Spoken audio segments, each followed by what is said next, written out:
This podcast offers advice on preparing for the assessment for the Consolidating Practice module for Child Branch. The assessment is worth 100% of your overall module mark, so there's an awful lot riding on it, and it asks you to look at the challenges of transition. I think that's quite a good topic, especially at this point in your university career, because it's something you're likely to be thinking about anyway. You're about to register and move from being a student nurse to a registered professional, and you're probably thinking about what challenges that's likely to bring with it. So where to begin? I would say the first thing that's important is to make sure you know exactly what's being asked of you. It sounds obvious, but it's so easy to misinterpret a question, or to only answer half of it, or to answer the question you'd hoped had been set rather than the one that is. So keep going through the assessment guidelines throughout your research process and even when you're writing. Another key thing is to look at the marking matrix, so know exactly what the markers are using when they're assessing your work. Also make sure that you're comfortable finding the appropriate material. So do you know how to conduct database searches? If not, it's not too late to go and get support from the librarians, or even just look on the library website. Also consider how you're going to organise the information. It's a big essay, but you've got loads to say within it, so you need to have a very careful structure. You need to guide the reader by the hand, showing them how you're building and developing your argument. And you also need to think about being critical, because this is a third year piece of work. So it's important that you discuss issues rather than simply describe them. You're not just telling a story about transition. You're not just describing what the challenges are.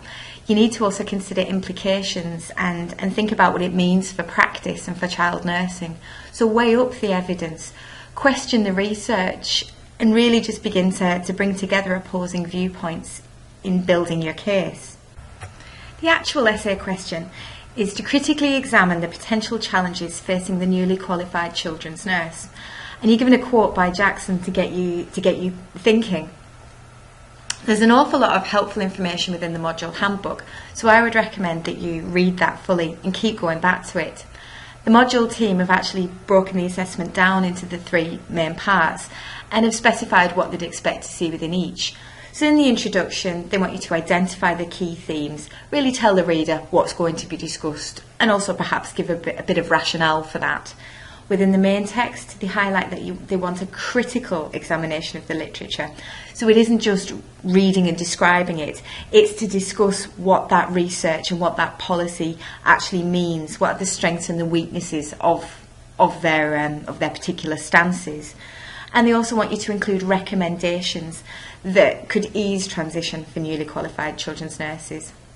And then within the conclusion, that will be a summary of the main points discussed, and there'll be no new information within it. The important thing, I think, is really to demonstrate that you're taking this critical approach. So you'll do that when you're reading about the issues, but also when you're writing. You need to demonstrate to the person marking that you are this critical person. So when you're describing what the challenges of transition are, look at what the evidence is for them, which seem to be the biggest challenges. Why is that? What impact does that have on child nursing for the child nurse, but also for the children in their care? When you're making recommendations, don't just do so based on opinion or your own experience. What does the evidence say would make a difference to transition? And don't just make recommendations blindly. You know, if you're saying that there needs to be a period of orientation or mentorship, how would that be implemented? Who would do that given staffing considerations? Would people require extra training? And who would do that? So you need to think about all sides of the debate and show that you've done that. In terms of getting started, I would say the best thing to do initially is go and find that paper, the 2005 one that the quote came from. Read it, and that should give you a good background to the debate. That paper is becoming a bit dated, so maybe see which ones have cited it since to take you to more up-to-date discussions of transition in child nursing. Then do your wider reading, so find and evaluate relevant theory, research and policy. And then before you get down to writing, make sure that you spend time coming up with a detailed plan. So how are you going to build your argument? What order are you going to talk about things in? When will you discuss recommendations, for example? Make sure that you're being critical and leave plenty of time at the end for proofreading and redrafting. At this stage, you'll be more than aware of how seriously the school takes referencing, so leave twice as much time as you think it's going to take to double check that your reference list is accurate and that it matches your in-text citations.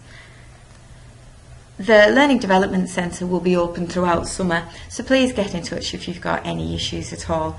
We obviously wouldn't proofread your essay, but we could certainly look at planning it with you, or whether you were using credible evidence or taking a critical enough approach. And you can also contact me on my own email address. So good luck with the assessment.